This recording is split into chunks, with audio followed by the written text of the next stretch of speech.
Avec le PDG de l'autorité générale égyptienne pour la promotion du tourisme, Amr Al-Adi, qui a affirmé que l'afflux touristique en Égypte augmente de façon remarquable et qu'il est prévu que le nombre de touristes venant en Égypte connaîtra une autre augmentation au cours des mois de juin, juillet et août. Selon le haut responsable, la campagne publicitaire égyptienne lancée depuis mars dernier se poursuit jusqu'au 30 juin et notamment dans les principaux marchés ciblés par le ministère. Et j'ai le plaisir d'avoir avec moi en ligne Monsieur Antoun Youssef, expert en tourisme, qui va nous jeter la lumière sur ce sujet.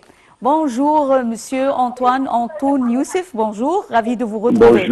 Bonjour à vous et à tous les spectateurs, et bonne fête à tout le monde. Merci pareillement.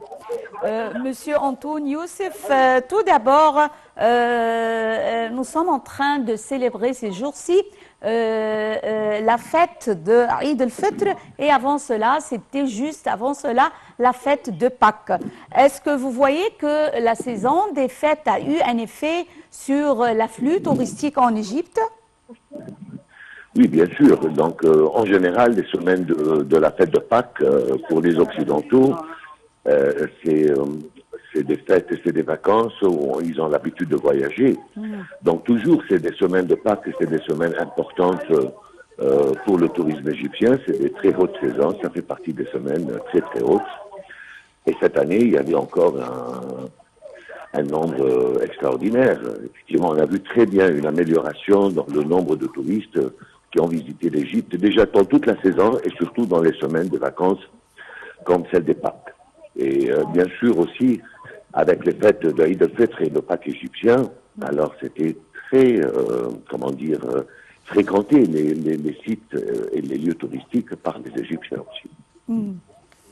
Le développement des sites touristiques se multiplie, on peut dire, cette dernière période et a repris son élan après l'arrêt qui a été causé par la Covid-19. Veuillez nous expliquer comment cette reprise de développement des sites a-t-elle aidé à attirer le flux de tourisme, de touristes? Bon, déjà, le Covid, c'était une période où tous les gens qui avaient envie de voyager, ils ne pouvaient pas. Donc, il y a beaucoup qui avaient déjà l'envie d'aller venir en Égypte au moment où il y avait le Covid. Donc, ils ont remis leur voyage à plus tard. Donc, ils attendaient que ça soit ouvert. Donc, ça fait tout de suite, dès que ça a été ouvert après le Covid, donc tout de suite, ça fait un flot de touristes, déjà qu'ils avaient planifié ça pour les années d'avant, et ceux qui voulaient visiter l'Égypte. Donc, ça a remis tout de suite la saison en très, très haute saison. Et même, il y a quelques journaux, donc spécialisés, au début de cette saison après le Covid, ils ont vu que l'Égypte était une des premières destinations que le touriste occidental, il a envie de visiter. Donc, c'était une destination très, très demandée. Et d'ailleurs, on l'a vu cette année. On l'a vu cette année, aussi bien que les événements qui ont eu lieu, et puis pendant les semaines de fête. Et ce qui est curieux, c'est on a vu, pas curieux, et ce qui est quand même très intéressant, c'est qu'on a vu toutes les nationalités cette année. On a vu vraiment un ensemble, c'est pas un continent ou une nationalité, non, il y avait deux partout, et en quantité, il y avait de tous les âges. En général, l'Égypte est reconnue pour un certain âge quand même, comme surtout le tourisme culturel. Mais cette année, on a vu des familles, on a vu des enfants, on a vu un peu de toutes les catégories, de toutes les nationalités et de tous les âges. D'après vous, quel est le rôle des campagnes de propagande dans la promotion des recettes touristiques? Ah ben, ça joue bien sûr ça joue beaucoup. Il faut tout le temps, il ne faut pas arrêter les campagnes, mais il faut que ça soit fait, les campagnes. Déjà, on a beaucoup amélioré la façon de faire les campagnes, mais donc, toujours il faut que ça soit fait d'une façon moderne, d'une façon qui arrive vraiment à arriver aux clients ciblés. Les campagnes, ça joue beaucoup, et ce qui joue aussi beaucoup, et c'est ce qu'on doit beaucoup faire aussi pour en profiter, c'est les événements. Les événements, Ça permet une publicité presque gratuite. Vous voyez, quand il y a des événements, ça passe sur les bulletins d'information, on parle de l'Égypte de façon positive toujours, de ses sites, de son climat, de son environnement. Ça donne envie. Hein. Donc, à part la publicité et le marketing, il y a des événements à faire, comme l'événement de la Parade dorée, comme l'événement de l'inauguration de l'allée des Sphinx à Luxor. Béliers, oui. Le COP 27 aussi, ça fait une très grande publicité pour l'Égypte. Il faut continuer. Bientôt, il y aura peut-être l'inauguration du Grand Musée. Tout ça, ça joue et c'est très important. Les découvertes, il faut revenir maintenant à faire des événements, genre des opéras dans les sites, genre des spectacles. Tout ça, ça amène. Oui. Puisque vous avez déjà mentionné le grand musée qui sera inauguré prochainement et également les dernières découvertes archéologiques, est-ce que vous voyez que ces découvertes et les musées qui ont été ouverts récemment en Égypte ont eu un effet sur l'afflux touristique? Oui, ça c'est sûr, ça c'est sûr. Je donne un tout petit exemple. Un site comme Darchour, les pyramides de Darchour, toujours reconnues, un site magnifique, mais les pyramides étaient, surtout la Rambaïdal, elle était fermée, on ne la visitait pas. Du jour où elle a été ouverte, on a commencé à voir sur les programmes visite du site de Darchour. Il y a maintenant de plus en plus visite du quartier Côte, le Vieux Caire. Il y a un flot incroyable des visiteurs là-bas. Le musée de la civilisation, du moment où on l'a inauguré, eh ben, il est tout le temps plein, il y a toujours la queue au guichet. Et puis ce qui est curieux, c'est que ça attire aussi bien les Égyptiens que les touristes. Donc il faut continuer tant qu'on peut. Les dernières découvertes qu'on a fait à Saqqara l'année dernière et celle d'avant, il faut absolument ouvrir ces sites maintenant parce que les gens, ils accueillent la découverte avec beaucoup de plaisir.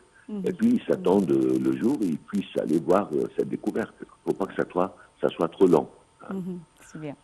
Quel est l'impact, Monsieur Youssef Antoun, l'impact de la décision selon laquelle des facilités ont été approuvées pour l'octroi de visas touristiques? Quel est l'impact de cette décision sur l'afflux touristique? Toute mesure prise pour faciliter l'arrivée du touriste, elle a un impact. Vous allez faciliter la façon avec laquelle on prend le visa, la durée du visa, vous allez faciliter n'importe quoi, les services donnés aux compagnies aériennes. Il y a aussi le système de faire un ticket global de tous les sites pendant une période. C'est plus économique pour un touriste qui reste en séjour dans une ville comme Luxor ou autre.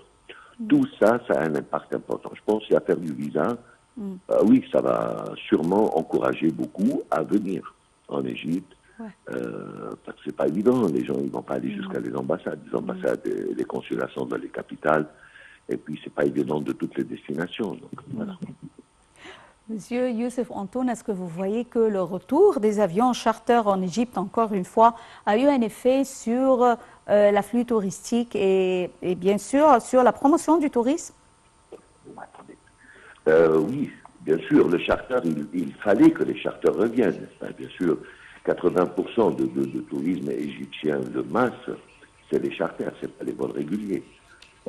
Donc le retour des charters était très très important pour le changement en nombre de touristes de cette saison. Et ce qui est aussi intéressant à savoir, c'est que cette année, pour la première fois depuis des années de crise, que les charters vont fonctionner l'été aussi. Que ça soit bien sur les zones balnéaires que les zones du tourisme culturel. Alors là, c'est pourquoi que tout à l'heure vous avez dit qu'on estime une saison d'été avec un potentiel touristique plus que les années précédentes, mais beaucoup plus. Oui. Je tiens à vous remercier infiniment, Monsieur Antoun Youssef, expert en tourisme, pour ces explications. Merci d'avoir été avec nous et très joyeuses fêtes. Mesdames et messieurs, nous arrivons à la fin de cette édition de notre programme quotidien Bonjour l'Égypte. Nous vous souhaitons tous et toutes, bien sûr, une très joyeuse fête de Aïd el-Fitr. Mais avant de vous quitter, je vous propose ce commentaire de notre collègue Shams Senebi concernant la nouvelle promenade touristique connue sous le nom Mamcha Ahl Masr, ou la balade au bord de la corniche du Nil dans les villes d'Aswan et d'Edfou, qui a témoigné un afflux de citoyens pour célébrer Eid al-Fitr. Les détails de cette promenade avec Shamsinen. Le gouverneur d'Aswan a ordonné aux responsables du projet de la corniche de la mettre à la disposition des citoyens dès le petit matin.